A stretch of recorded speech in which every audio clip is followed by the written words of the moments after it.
Here's the number one mistake I see so many families make when they're trying to fix their baby's early rising. And it's always done with the best of intentions to try and get this baby to sleep longer, but it usually reinforces the early rise or it just doesn't work. And that is so many families actively work to put their baby back to sleep. And it can sometimes not work because 5 a.m. is so close to the time that we all want to start our day. Let's say 7 a.m. is the desired wake up time.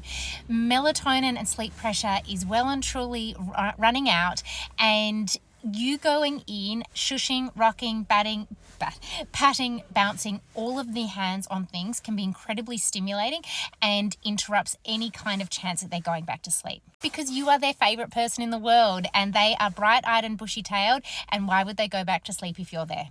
But not only that, it can accidentally reinforce the early rise because they can think, their body clock rather, thinks something happens at around this time, so I'm going to continue to wake at 5 a.m. because said favourite person comes in and does X, Y, and Z. So it's always worth waking up to have that moment of interaction. And this is where it can be tricky. When we are looking to fix an early rise, and yes, the schedule has to be in place, the calories, the environment, the temperature, the whole thing, it becomes about leaving them to it. Now, that doesn't mean you can't respond. You can't give them a responsive pattern. You can't treat it like an overnight waking.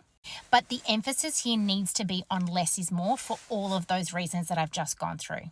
And this is actually where, particularly for the older babies, a modified FERB or a FERBA style technique can really be useful to say, hey, I see you. This is still night time. Here's a pattern of responsiveness for you to pick up on.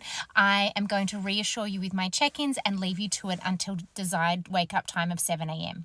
And it is not uncommon for babies not to go back to sleep initially. That is not a fail. What you have done in conjunction with all the other things needed to fix early rise is not reinforce it. You have encouraged them to use their self-settling skills that they've used the rest of the night to apply it to that early rise, rather than relying on you to do it for them or to end up overstimulated and even more awake because, hey, mum and dad come in. Less is more.